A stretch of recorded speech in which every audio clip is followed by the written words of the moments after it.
Okay. So आता ionization एन्थाल्पीचं उलट म्हणूया आपण, काय असते तर इलेक्ट्रॉन गेन एन्थाल्पी. कसली एन्थाल्पी? Electron gain enthalpy. Electron gain एन्थाल्पीला आपण असं पण म्हणतो डेल्टा एच, काय म्हणतो तर इजी. काय म्हणतो आपण याला? डेल्टा एच इजी किंवा इजी फक्त, इलेक्ट्रॉन गेन एन्थाल्पी. आपण आयोनायझेशन एन्थाल्पीला काय म्हटलं?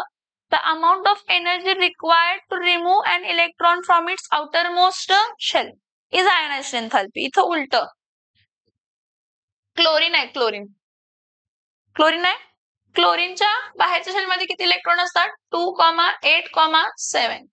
तो काय करणार आहे? एक इलेक्ट्रॉन काय करणार आहे? गेन. आणि काय फॉर्म करणार आहे तर एनआयएन.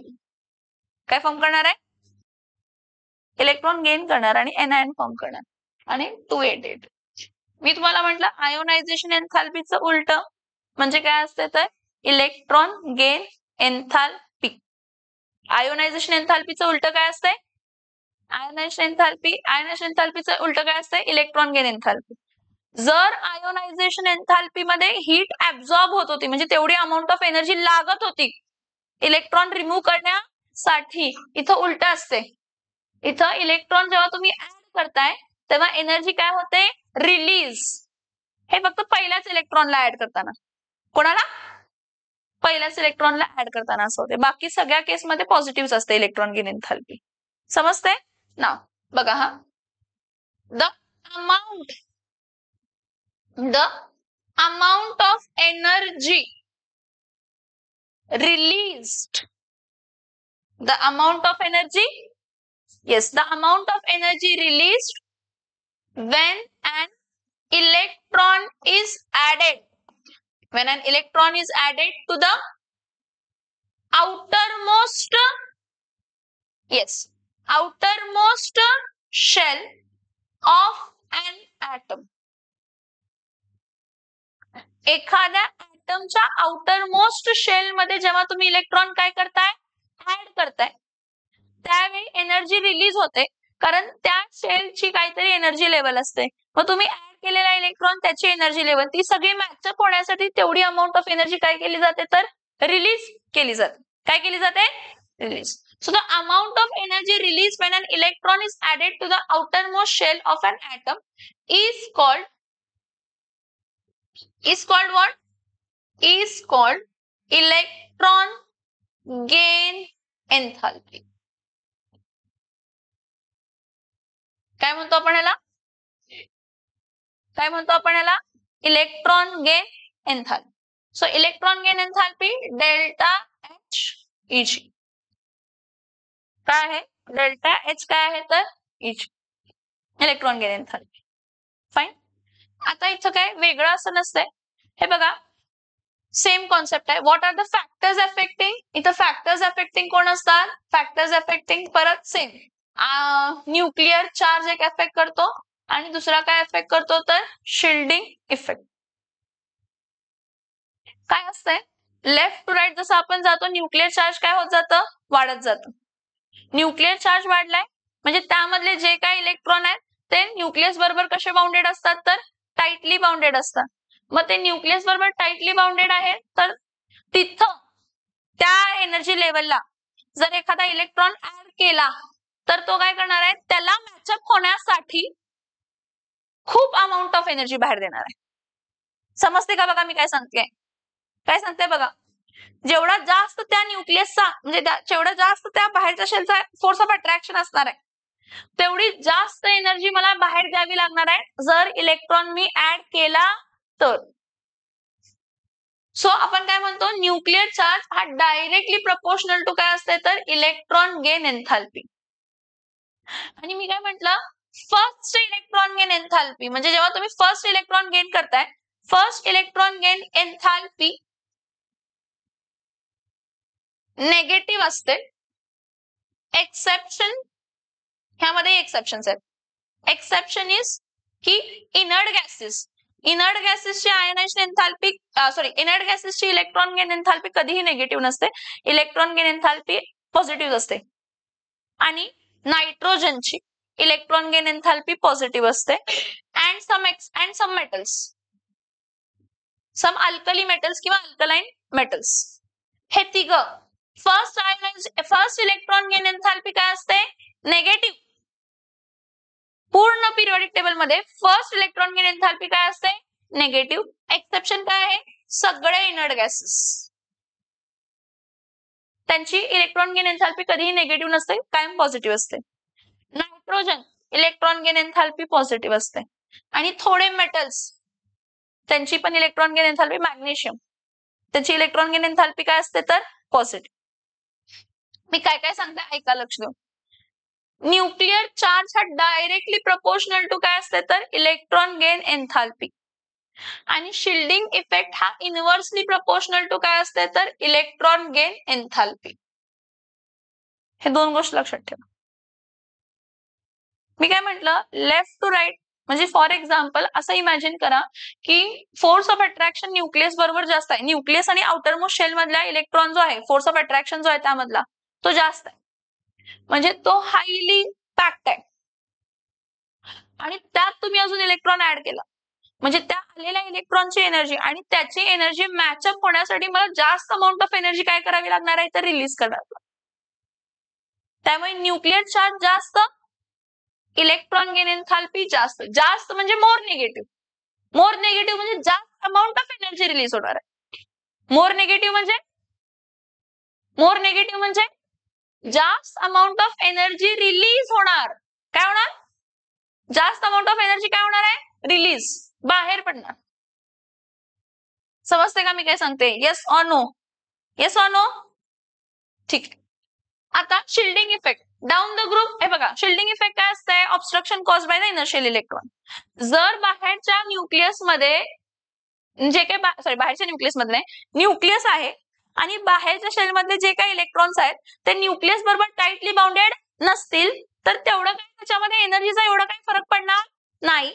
त्याची एनर्जी कमीच असणार आहे. जेव्हा इलेक्ट्रॉन त्यामध्ये ऍड होणार आहे त्यावेळी जास्त एनर्जी बाहेर द्यावी लागणार नाही. शिल्डिंग इफेक्ट जास्त असल्यामुळे तो न्यूक्लियस जो आहे बाहेरच्या इलेक्ट्रॉन्सला टाइटली बाउंड करू शकत नाही. त्यामध्ये इलेक्ट्रॉन ऍड करताना मग मला जास्त एनर्जी बाहेर द्यावी लागणार नाही. सो हे what are the factors affecting shielding effect? Nuclear charge. Nuclear charge is directly proportional to electron gain enthalpy. जेवढं जास्त न्यूक्लिअर चार्ज तेवढी जास्त निगेटिव्ह, इलेक्ट्रॉन गेन एन्थाल्पी. जेवढं जास्त शिल्डिंग इफेक्ट तेवढं कमी निगेटिव्ह इलेक्ट्रॉन गेन एन्थाल्पी. आपण काय बघतो? अक्रॉस द पिरियड आणि डाऊन द ग्रुप. ट्रेंड्स. आपण इथं पिरियॉडिक ट्रेंड्सच बघायचे आहेत मेनली. काय बघायचे आपल्याला? Mainly periodic trends. आता ट्रेंड्स लेफ्ट टू राईट काय आहे? पहिला lithium, beryllium, boron, carbon, nitrogen, oxygen, fluorine, neon. ठीक आहे. नेक्स्ट खाली कोण असतंय? Sodium, magnesium, aluminium, silicon, phosphorus, sulphur, chlorine, argon. हा कोण आहे? हा ग्रुप 1, 2, 13, 14, 15, 16, 17 आणि काय आहे तर 18. हा कोणता आहे? हा ग्रुप 1, ग्रुप 2, ग्रुप 3. ग्रुप 3 ला कोण असतंय? Potassium, calcium, gallium, germanium, arsenic, selenium, bromine, krypton. Left to right काय होते? लेफ्ट टू राईट काय होतंय? Left to right filling of electron takes place in the same shell.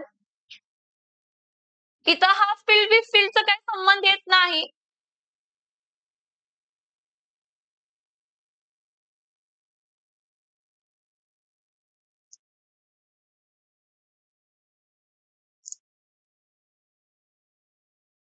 हा sodium 2,8,1, magnesium 2,8,2, aluminium 2,8,3, silicon 2,8,4, phosphorus 2,8,5, sulphur 2,8,6, chlorine 2,8,7, argon 2,8,8, potassium 2,8,8,1, calcium 2,8,8,2, gallium 2,8,8,3, germanium 2,8,8,4, arsenic 2,8,8,5, नाही sorry काहीतरी चुकले, nitrogen phosphor second period आहे ना हा D भरणार इथं D 18 येणार आहेत, 18 इथं नाही येणार 18, सॉरी एकच मिनिट. हा 2,8,8,1 असते, हा 2,8,8,2 असते, इथं डी भरते, डी 3D काय भरते 3D. सो 2,8,18,3, 2,8,18,4, 2,8,18,5. हा फर्स्ट पिरियड आहे, हा सेकंड पिरियड आहे, हा थर्ड पिरियड आहे आणि हा फोर्थ पिरियड आहे. सेलेनियम 2,8,18,6, 2,8,18,7, 2,8,18, काय तर 8. जरा इथं लक्ष द्या. Left to right, filling of electron is taking place in the same shell. So same shell जर shielding बघा, जर सेम शेल मध्ये फिलिंग ऑफ इलेक्ट्रॉन होत असेल तर न्यूक्लियर चार्ज काय होत आहे, increase. Left to right nuclear charge काय होत आहे, increase. Shielding effect remains the same. Shielding effect remains same. काय सेम राहतं, रिमेन्स सेम, कारण आतले शेल सेम आहेत, आतले शेल सेम आहेत. सो जेव्हा तुम्ही लेफ्ट टू राईट जाताय पिरियड मध्ये, दर टाइम बाहेरच्या शेल मध्ये इलेक्ट्रॉन वाढत जातं, पण आतले शेल असेच आहेत. एक्सेप्शन इथं आहे. 3D 4D 5D जेव्हा भरते त्यावेळी शिल्डिंग इफेक्ट मध्ये फरक येते, ते नंतर बघायचं. पण आता जनरल ट्रेंड बघतोय, काय बघतोय, जनरली काय व्हायला पाहिजे, जनरली काय व्हायला पाहिजे किंवा जनरली काय होते फर्स्ट आणि सेकंड मध्ये, म्हणजे सेकंड आणि थर्ड पिरियड मध्ये. Left to right nuclear charge वाढते, shielding effect remains the same. Shielding effect remains the same. So nuclear charge वाढते तर electron gain enthalpy becomes more negative. Electron gain enthalpy becomes, shielding effect वाढते तर sorry nuclear charge वाढते, काय वाढते, left to right nuclear charge वाढते, force of attraction वाढला, so त्यात इलेक्ट्रॉन ऍड करायचं म्हणजे एनर्जी जास्त रिलीज होणार. Yes. So as we go from left to right nuclear charge increases, hence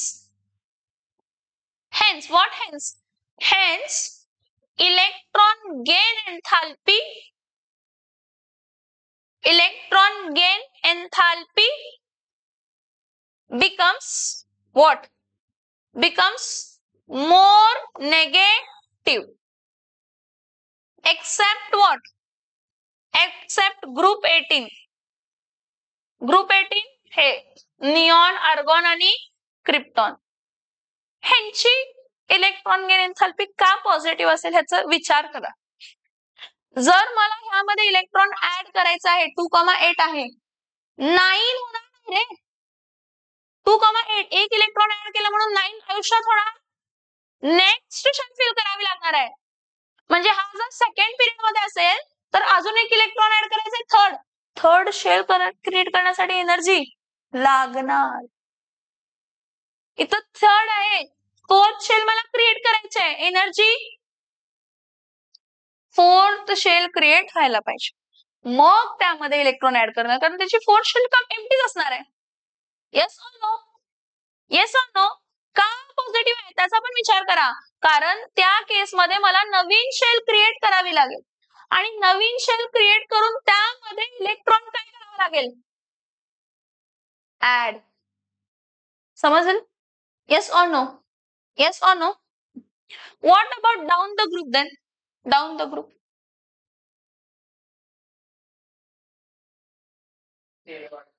shell वाढले, ठीक आहे, मग काय झालं, शेल वाढल्यामुळे डाउन द ग्रुप काय काय झालं, हे अक्रॉस द पिरियड झालं. हे काय झालं, अक्रॉस द काय झालं तर पिरियड.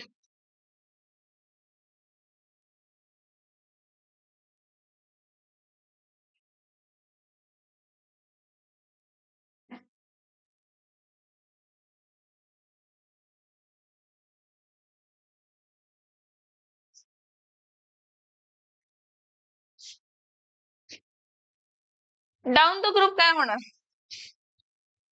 हा लिथियम आहे, हा सोडियम आहे, हा पोटॅशियम आहे, हा रुबिडियम आहे.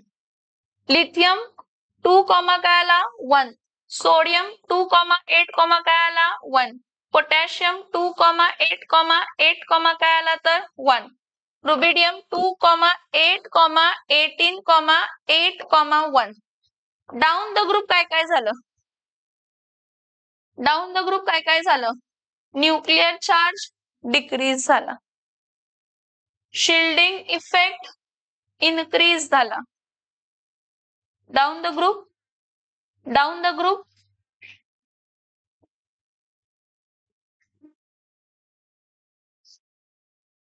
Down the group nuclear charge decrease झाला, शिल्डिंग इफेक्ट वाढला.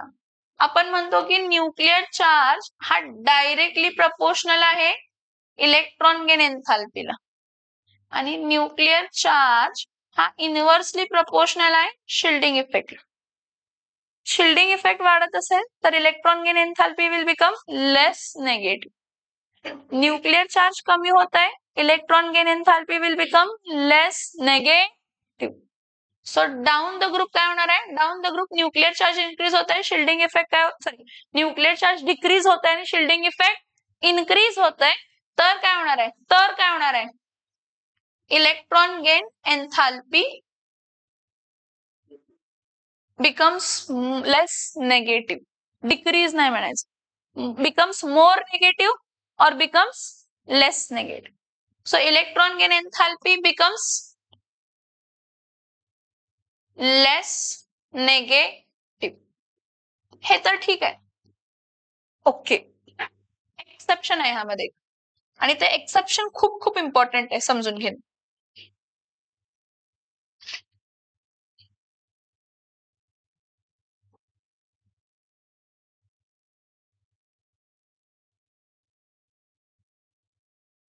इथं बघा, है ना ग्रुप 15,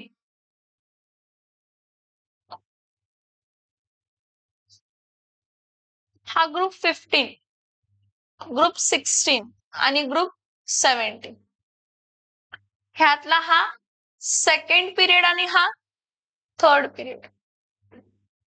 आपण आता काय म्हंटल, डाऊन द ग्रुप काय व्हायला पाहिजे, हा शिल्डिंग इफेक्ट जास्त आणि electron gain enthalpy less negative व्हायला पाहिजे. पण नायट्रोजन 2,5 असते, ऑक्सिजन 2,6 असते, फ्लोरीन 2,7 असते, हाफ फिल्ड P4 P5, म्हणजे त्यांचे सबशेल्स कम्प्लिटली फिल्ड व्हायला आलेले आहेत आणि त्याचा साईज छोटा आहे. काय छोटा आहे, काय छोटा आहे, हे जे आहे सेकंड पिरियड मध्ये नायट्रोजन, ऑक्सिजन, फ्लोरीन, ह्याचा साईज छोटा आहे आणि इलेक्ट्रॉन जास्त आहेत, त्यामुळे इंटर इलेक्ट्रॉनिक रिपल्शन होते. कसलं रिपल्शन होते, आणि त्या इंटर इलेक्ट्रॉनिक रिपल्शन मुळे जास्त एनर्जी बाहेर पडत नाही. काय बाहेर पडत नाही, काय बाहेर पडत नाही, जास्त एनर्जी बाहेर पडत नाही. मला एक्सपेक्टेड समजते का बघा, नायट्रोजन बरोबर कोण आहे, फॉस्फर, ऑक्सिजन बरोबर खाली कोण आहे, सल्फर, फ्लोरीन बरोबर कोण आहे, क्लोरीन. ग्रुप 15, 16 आणि कोण म्हटलं मी तुम्हाला, 17. ग्रुप 15, 16, 17 मध्ये जे सेकंड पिरियड आहे, त्या सेकंड पिरियड मधले जे एलिमेंट्स आहेत त्यांचं इलेक्ट्रॉनिक कॉन्फिगरेशन कम्प्लिटली फिल व्हायला आलेलं असतंय. कोण, नायट्रोजन, ऑक्सिजन आणि काय तर फ्लोरीन. नायट्रोजनच्या खाली फॉस्फरस आहे, ऑक्सिजनच्या खाली सल्फर आहे आणि फ्लोरीनच्या खाली कोण आहे तर क्लोरीन आहे. मी काय सांगते हे लक्ष देऊन ऐका. ओम, हा कोणता पिरियड आहे? Second period. हा कोणता पिरियड आहे? Third period. they are having configuration 2s2 2p3 2s2 2p4 आणि 2s2 2p काय येणार तर 5. स्मॉल साइज तिघांची लेफ्ट राईट साइज कमीच होते, फ्लोरीनची तर एकदमच कमी होणार आहे.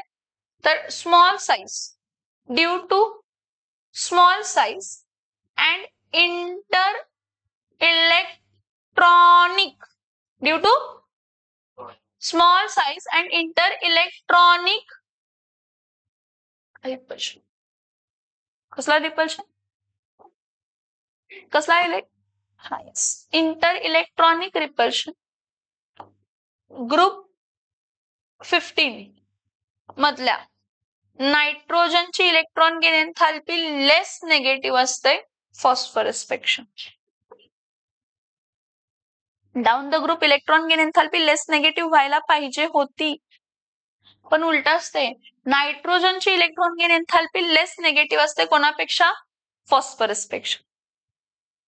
ग्रुप 16 मध्ये काय होते? Same small size inter electronic repulsion. परत काय होणार आहे? काय होणार आहे? ऑक्सिजनची electron gain enthalpy more negative असायला पाहिजे होती, पण ऑक्सिजनची electron gain enthalpy less negative आहे सल्फर पेक्षा. Small size inter electronic repulsion. हे एक्सेप्शन केस आहे. हे एक्सेप्शन केस आहेत. आणि सीईटी मध्ये, जेई मध्ये, इनऑर्गॅनिकला एक्सेप्शन प्रेमाचे आहेत. एक्सेप्शन ते विचारणार तुम्हाला. असं असते का? ट्रेंड देणार. मग परत ग्रुप 17 मध्ये क्लोरीनची इलेक्ट्रॉन गेन एन्थाल्पी फ्लोरीनची electron gain enthalpy less negative असते. फ्लोरीनची electron gain enthalpy less negative असते कोणापेक्षा? क्लोरीन पेक्षा. समजतंय का? Yes, this is an exception. No doubt down the group बाकी सगळं सेमच होणार आहे. बसायचं इज्जतीने जेव्हा मी सांगत आहे हलायचं नाही. डाऊन द ग्रुप माहिती आहे मला. 5 minute. Down the group electron gain enthalpy less negative व्हायला पाहिजे. डाऊन द ग्रुप व्हायला पाहिजे लेस नेगेटिव्ह. एक्सेप्शन आहे की फॉस्फरसची इलेक्ट्रॉन गेन एन्थाल्पी जास्त असते नेगेटिव्ह आणि नायट्रोजनची काय असते? कमी. असायला पाहिजे होती जास्त. असायला पाहिजे होती नायट्रोजनची जास्त असायला पाहिजे पण आहे फॉस्फरसची जास्त. ऑक्सिजनची असायला पाहिजे जास्त पण आहे सल्फरची जास्त. फ्लोरीनची असायला पाहिजे जास्त पण आहे क्लोरीनची जास्त. बाकीचं आहे तसंच. मग आर्सेनिक, अँटीमनी, बिस्मथ कमीच होते. सेलेनियम, टेल्युरियम, पोलोनियम कमीच होते. ब्रोमिन, आयोडीन, ऍस्टेटाईन कमीच होते. पण ह्यांची कमी असते. ह्यांचा ट्रेंड वेगळा असतो. म्हणजे आपण लिहिताना कसं लिहिणार आहे? सगळ्यात जास्त इलेक्ट्रॉन गेन एन्थाल्पी कोणाचे? मोर नेगेटिव्ह फॉस्फरस. फॉस्फरस नंतर कोण येणार आहे? नायट्रोजन. नायट्रोजन नंतर कोण येणार आहे? आर्सेनिक. आर्सेनिक नंतर कोण येणार आहे? अँटीमनी. अँटीमनी नंतर कोण येणार आहे? बिस्मथ. बिस्मथ नंतर कोण असणार आहे? उन पेंटियम म्हणजे मॉस्कोवियम. ते काय आपण कन्सिडर करू. Exceptional cases. कसले केसेस? कसले केसेस? कसले केसेस? Exceptional cases. पॅक करा. सो इथं बघा, हा लास्टचा पॉइंट बघा. Electron gain enthalpy. Addition of an electron or neutral atom results in the formation of anion. जेव्हा तुम्ही इलेक्ट्रॉन ऍड करणार आहे त्यावेळी काय फॉर्म होणार आहे? Anionच फॉर्म होणार आहे.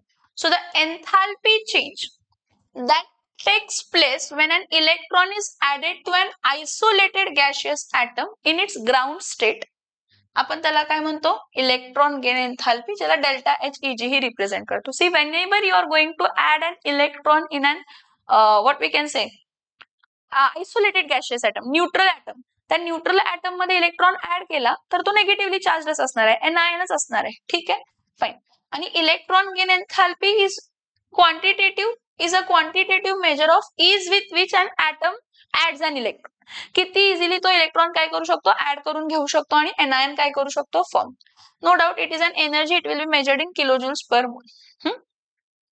Delta Heg may be positive or negative depending upon whether the process of adding electron is endothermic process or exothermic process. ह्याच्यामध्ये मी तुम्हाला काय सांगितलं की तुम्ही जेव्हा इलेक्ट्रॉन ऍड करताय मोस्टली इलेक्ट्रॉन गेन एन्थाल्पी काय असते तर निगेटिव्ह एक्सेप्शन्स आहेत की इनर्ट गॅसेस त्यामध्ये एंडोथर्मिक प्रोसेस होते कारण शेल वगैरे क्रिएट करावे लागते. Okay, so elements of group 17 have very high negative value of electron gain enthalpy. का तर आपण आताच डिस्कस केलं की left to right electron gain enthalpy becomes more negative. Okay, values of electron gain enthalpy. So this is because as they attain a noble gas electronic configuration by adding one electron. पहिली reason. Group 18, elements of group 18 noble gas have on other hand a high म्हणजे on other hand they are completely filled. सगळ्यात पहिला तर त्याचं configuration NH2NP6 असतं. NH2NP6 आहे म्हणजे एक इलेक्ट्रॉन ऍड करणार तर नेक्स्ट शेल क्रिएट करावे लागणार आहे म्हणजे N+1s मला क्रिएट करावं लागणार आहे. सो त्यासाठी इलेक्ट्रॉन गेन एन्थाल्पी त्याची पॉझिटिव्ह असते नेगेटिव्ह नसते. So on the other hand exhibit higher positive values of for electron gain enthalpy since the added electron has to enter the next higher shell with a larger principal quantum number. This is very unstable electronic configuration due to very low effective charge and high shielding from the core electrons. आता alkali metals extreme left ला आहेत. Alkali metals कुठे आहेत extreme लेफ्टला आहेत. So त्यांची electron gain enthalpy negative more मग काय म्हणतो लेस नेगेटिव्ह असते. ओके, किंवा the alkali metals have very low negative electron gain enthalpies. In general the electron gain enthalpies are large for the elements of the upper right of the periodic table. Upper right म्हणजे आपले D block नाही P block. Upper right of the periodic table excluding group 18 जे की positive असणार आहे. हा, trends for electron gain enthalpy values of element in the periodic table are less regular. Less regular म्हणजे आपण जे एक्सपेक्ट करतो की left to right electron gain enthalpy more negative व्हायला पाहिजे, top to bottom electron gain enthalpy less negative व्हायला पाहिजे, हे जे एक्सपेक्टेड आपले जे अपेक्षा असतात आणि जे आपले ऑब्झर्वेशन्स असतात ते थोडे कमी असतात. ह्यामध्ये अपेक्षापेक्षा जरा जास्त वेगळे बिहेव करत असतात. मी आताच सांगितलं nitrogen phosphorus, oxygen sulphur, fluorine chlorine. Down the group electron gain enthalpy less negative व्हायला पाहिजे, पण एक्सेप्शनली ऑक्सिजन असू दे किंवा फ्लोरीन असू दे किंवा नायट्रोजन असू दे त्यांची स्मॉल साईज असते आणि हाय इंटर इलेक्ट्रॉनिक रिपल्शन असते म्हणून त्यांची तसंच electron gain enthalpy less negative असते त्यांच्या कॉन्झिगेटिव्ह एलिमेंट पेक्षा. सो त्यांनी काय सांगितलंय की the trends for electron gain enthalpy values of elements in the periodic table are less regular than the ionization enthalpy, and overall trend reveals that electron gain enthalpy becomes more negative with increase in atomic number along the period up to second last element, that is halogen, because the effective nuclear charge increases across the period and it is easier to add an electron to a smaller atom. And down the group the electron has to add to a farther shell and the electron gain enthalpy thus becomes less negative. समजता है इथपर्यंत?